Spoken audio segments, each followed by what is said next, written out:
Ganyan ang itsura ng main road papunta sa main hotel paggabi. So yan yung mga bollard light stand na ini-inspect namin sa morning para i-ensure na gumagana yan lahat pag night time.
So magto 2 PM na ngayon, kaya magbe-break muna ako for lunch, then i-continue natin yung ating administration works pagbalik.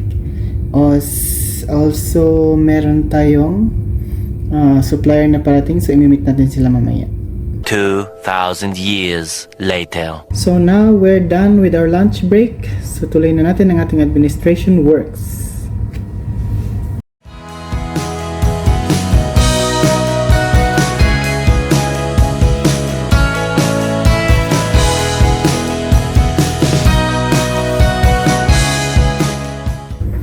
So dumating na yung supplier, kaya pupunta na tayo ng main lobby para i-meet siya since nagkamali sila ng park and enter.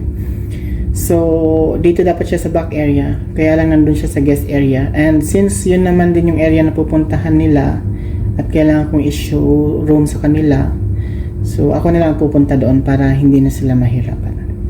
So let's go guys! A few moments later. So guys, dito kami sa taas ng tent. Nagme-measuring.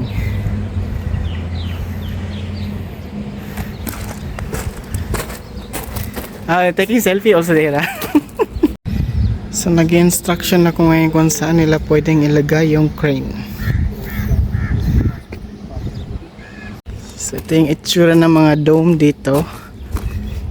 And ayan yung lobby tent, which is part ng maging project ng contractor. So yun yung papalitan nila. So tapos na kaming mag-check ng lobby tent at na-measure niya na yung area. Kaya lang guys, nakita ko tong white na bougainvillea sa likuran ko. Na-amaze ako sa mga bulaklak niya. Look.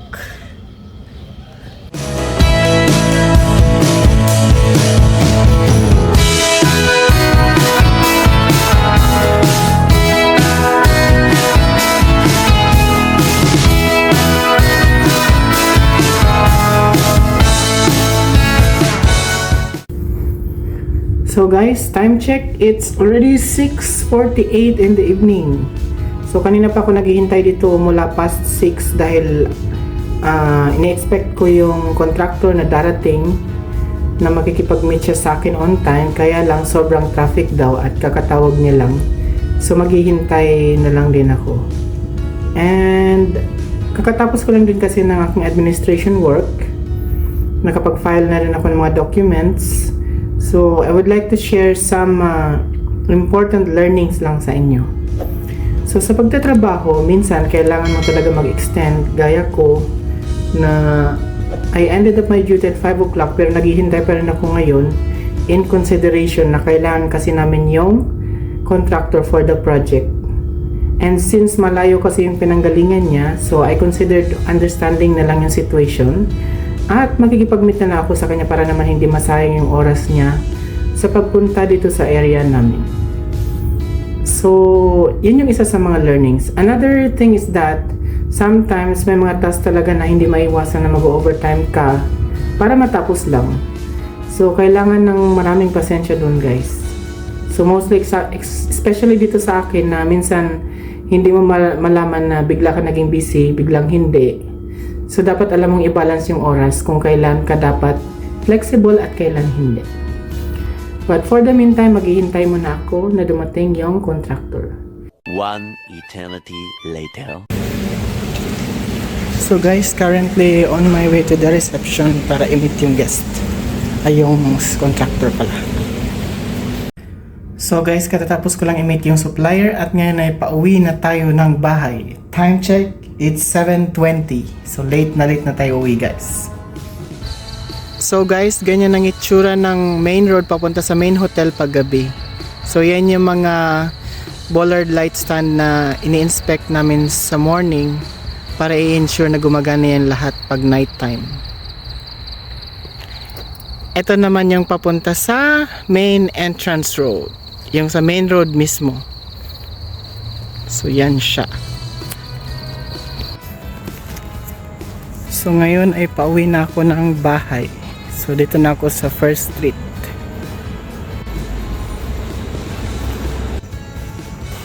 And ito na yung pangalawang street.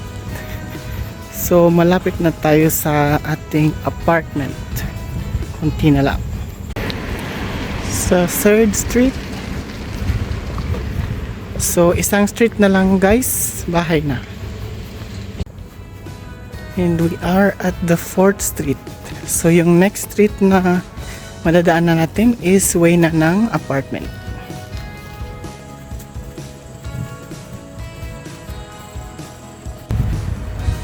So dito na tayo sa last street, guys. Ito na yung way pupunta sa apartment. Medyo malayo-layo ito, mga nasa 200 meters.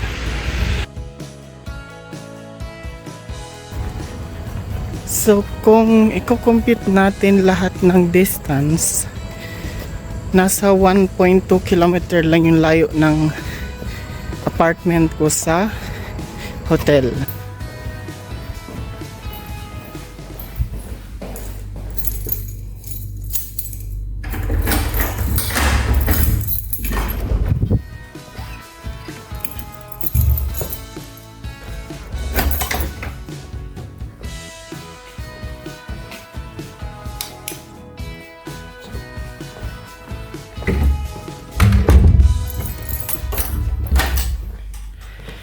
And nakauwi na rin tayo sa wakas. After long day, parang nag-duty ako ngayon ng starting ng 7, nag-end ng 7:30. So, yan. Yeah. So, masasabi ko na ngayong araw na to, napagod talaga ako. Kasi marami akong na-meet na mga tao, then marami akong ginawa since morning na dumating ako doon sa hotel. And yun, guys, pero enjoy naman ang araw. Yung learning na pwede kong ma-share sa inyo, yun yung pagiging always being positive. Kahit na alam mo na lagpas ka na sa oras, but still alam ko kasi na kailangan ko ding tapusin yun para hindi na siya ma-pending for the next day since andun na rin naman ako. So, patience is the key always. And you should also be determined.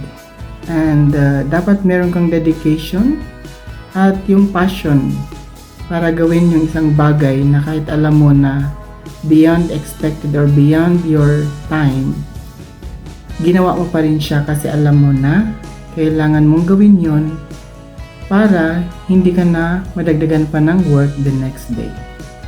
And yung pagbabalance naman is kung the next day hindi na ako busy, so uuwi rin ako ng medyo maaga para naman mabalance yung overtime ko this day at yung oras ko the next day. So ganun lang yun guys. Yun ang key ng pagiging good employee and a good person na rin. So if you like this video, please don't forget to like, share, and subscribe para updated ka sa aking mga next vlog. Bye!